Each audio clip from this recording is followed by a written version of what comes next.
আসসালামু আলাইকুম বন্ধুরা, কেমন আছেন সবাই? গুজরাটি বাংলা ব্লগে স্বাগত জানাই। আজকে আমি দেখাবো পাউরুটির খুব একটা মজাদার নাস্তা। এটা এর আগে মনে হয় আপনারা কখনো দেখেননি। পুরোপুরি নতুন পদ্ধতিতে এবং ইয়াম্মি, বাচ্চাদের এবং বাড়ির বড়দের সকলেরই একদম ফেভারিট ডিশ এবং কম খরচে অল্প সময়ের মধ্যে এটা তৈরি করে ফেলা যায়। আমি এখানে টমেটো কেটে নিয়েছি একদম গোল গোল পিস করে, আর দুটো পেঁয়াজ নিয়েছি ঠিক এরকম গোল গোল মতো করে আমি কেটে নিয়েছি। কিছু ধনেপাতা আমি কুচিয়ে রেখেছি। আর এদিকে আমি তৈরি করব পাউরুটি দিয়ে সুন্দর একটা নাস্তা। ভিডিওটা আপনারা স্কিপ না করে পুরোটা দেখবেন। পুরোটা দেখলে আপনারা বুঝতে পারবেন কিভাবে আমি পাউরুটি দিয়ে একদম মজাদার টেস্টি সুস্বাদু নাস্তা তৈরি করছি। সেটা আপনারা খুবই সহজেই এবং কম সময়ের মধ্যে বাড়িতে তৈরি করে ফেলতে পারবেন।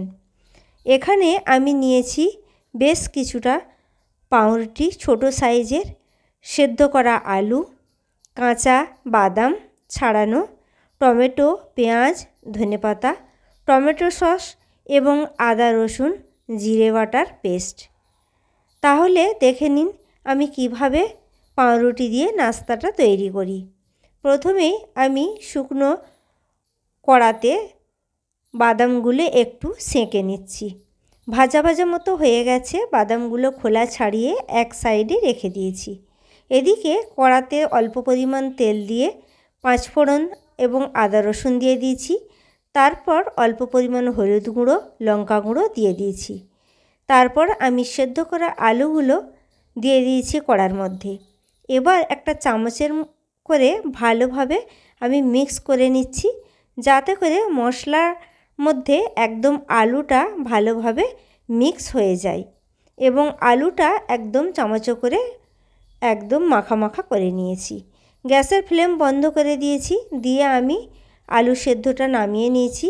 এবার বাদামটা, যেটা আমি আগেতে শুকনো খোলায় ভেজে নিয়েছিলাম, বাদামটা দিয়ে দিয়েছি।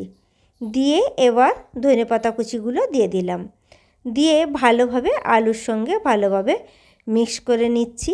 মশলা আলু এবার তৈরি হয়ে গেছে। এবার আমি পাউরুটিটা কিভাবে তৈরি করি সেটা আপনারা ভালোভাবে দেখে নিন। একটা প্যানের মধ্যে খুবই সামান্য পরিমাণ তেল দিয়েছি। তারপর এই যে ছোটো সাইজের পাউরুটিগুলো নিয়েছিলাম, এইভাবে কেটে নিলাম, নিয়ে একদিকটা ঠিক এরকমভাবে প্যানের মধ্যে রেখে দিলাম। একদিকটা একদম হালকা হালকা ভালোভাবে সেঁকা হয়ে গেছে, অন্য দিকটা উল্টে নিলাম। পাউরুটি সবসময় এরকমভাবে প্যানেরতে সেঁকে খেলে কোনো শরীরের ক্ষতি হবে না এবং খেতেও অনেক টেস্ট লাগবে। একদিকটা হয়ে গেছে, অন্যদিকে এবার আমি মশলা আলুটা এইভাবে দিয়ে দিচ্ছি। প্রতিটাতে আমি এরকমভাবে দিয়ে দিলাম। আর অন্য 3 পিস আছে পাউরুটি, সেইগুলোর মধ্যে আমি দিয়ে দেব পেঁয়াজ, টমেটোটা দিয়ে দিলাম। টমেটো আর পেঁয়াজ দেয়া হয়ে গেছে। এবার আমি এর উপরে লঙ্কা গুঁড়ো, অল্প পরিমাণ বিট লবণ এবং গোলমরিচের গুঁড়ো ছিটিয়ে দিচ্ছি, যাতে করে টমেটো এবং পেঁয়াজের একদম স্বাদটা অনেক বেশি লাগে। তারপর একটু করে সবেতেই অল্প পরিমাণ টমেটো সস দিয়ে দিলাম। এবার একদম গ্যাসের ফ্লেম একদম কমই রাখতে হবে। তারপর পাউরুটিটা ঠিক এরকমভাবে উল্টে দেবেন। আপনাদের কাছে এইরকম চিমটি যদি না থাকে তাহলে চামচ কিংবা ছুরির সাহায্যেও আপনারা উল্টে দিতে পারেন।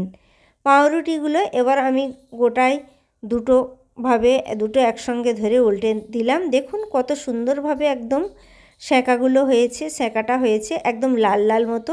আর কম ফ্লেমে করেছি বলে একদম ক্রিস্পিও ওপরটা হয়েছে, খেতে হবে দারুণ।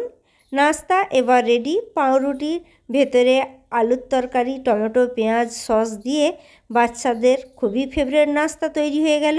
কত কম সময়ের মধ্যে এবং কম খরচে তৈরি করে করে ফেললাম আমি। আপনারা ঠিক এরকম পদ্ধতিতেই করে খাবেন।